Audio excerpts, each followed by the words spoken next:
khát địa tang hậu thế sẽ Bima un sasaling kanin som. bima un kasali kini som Kasak ding nilani ka kaklut lawa.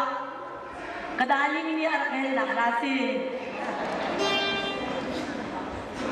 Vai da siamin family. Da ase da salang malak bang se.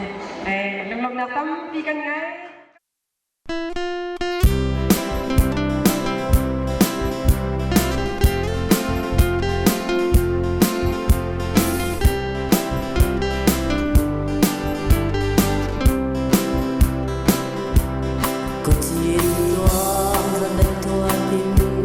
Kadot mi zon tung siya ma